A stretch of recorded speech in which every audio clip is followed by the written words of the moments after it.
Should you care if your partner pays undue attention to someone of the opposite sex they find attractive? Well, probably you should care. You might even say something about it. They might even be happy about that, right? Because it indicates that you noticed and that it matters to you. Now, I think it shades into jealousy when it's harmless interactions. It's interactions that would be regarded as harmless by a third-party observer, let's say. I know that's a very difficult line to draw, that are being magnified as a consequence of insecurity on the part of the observer. Or there's envy, where your partner is attracting attention, status, success, any of those things, and you're jealous of that. That's not helpful. You should be pleased. The optimal situation is for you to be pleased when your partner is successful.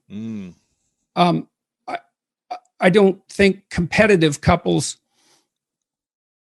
I don't think competition between people who are in a monogamous relationship is useful, particularly. It's not zero-sum competition. Yeah. I mean, you can compete in a game-like sense.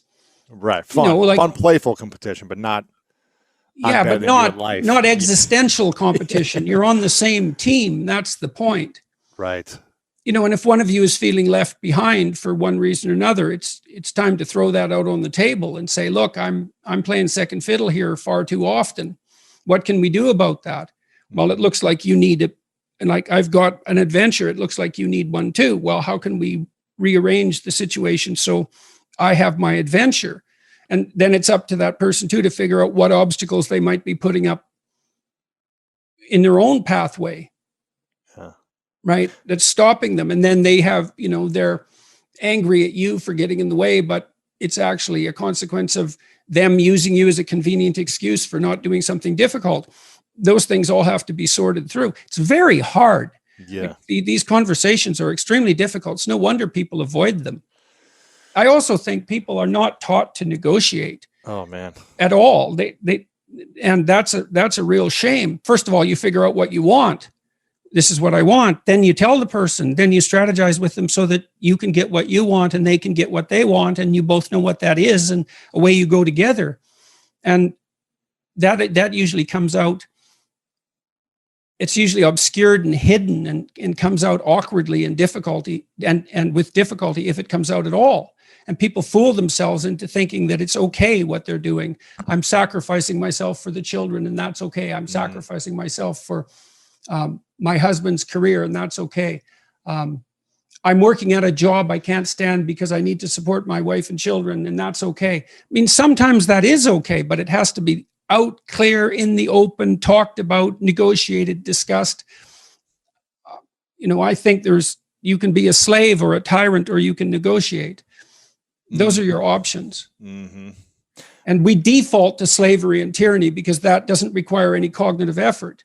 And then we pretend that everything's all right. And then it blows up in our faces and we end up divorced. Right. So we got to learn how to negotiate. Yeah.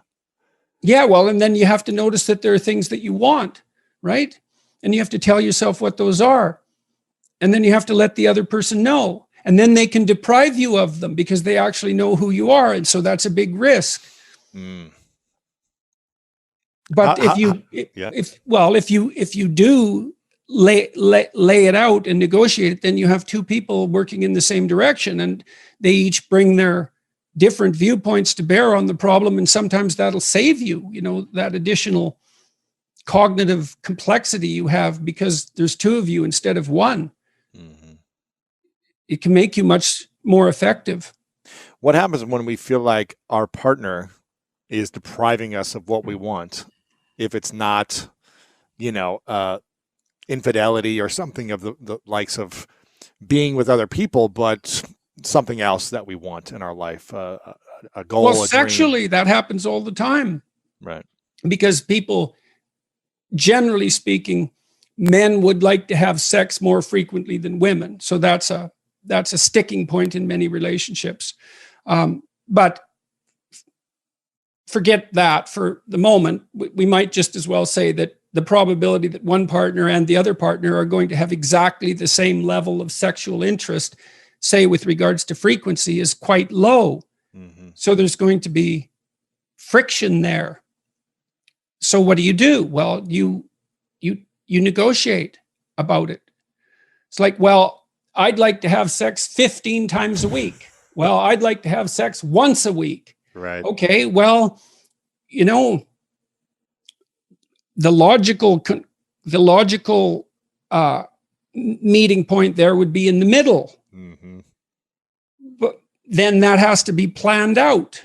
And you also have to say exactly what you mean. Well, exactly what do you mean by sex?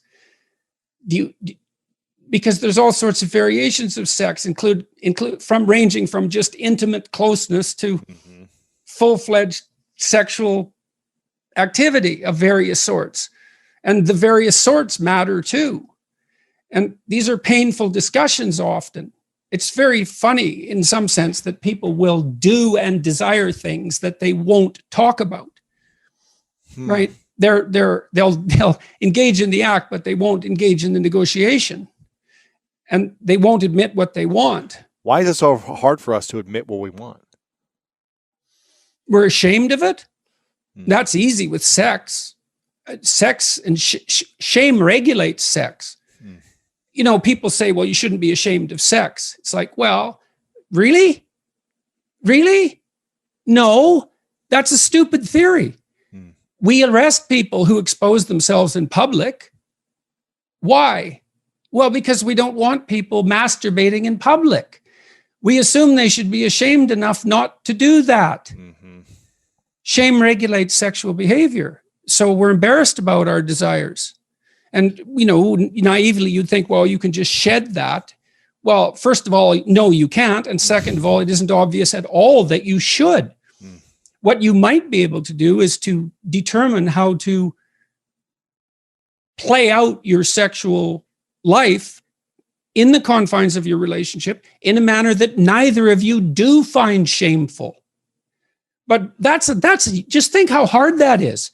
Like, you know, you think, well, that's what I want. It's like, but then you think about how unlikely that is and how difficult it would be to attain it.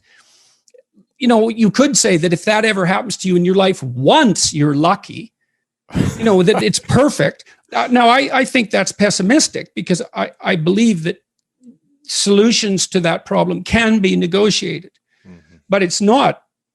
It's what everyone wants, but it's an extraordinarily difficult thing to bring about. You know, so let's say you want the ideal romantic evening. Well, okay, what are you going to do about it? Are you going to put yourself in reasonable physical shape? So you're attractive? Are you going to make a playlist and put some time into it? Are you going to buy some candles? Are you going to buy something nice to wear? Are you going to wear it? Are you going to dare to wear it? That might be true for you and for your partner. Are they going to dare to wear it? Are you going to be smart enough if they do wear it to respond in a way that makes them feel confident and increases the probability that they'll do it again? Are you going to do whatever is necessary to make yourself physically attractive in that moment?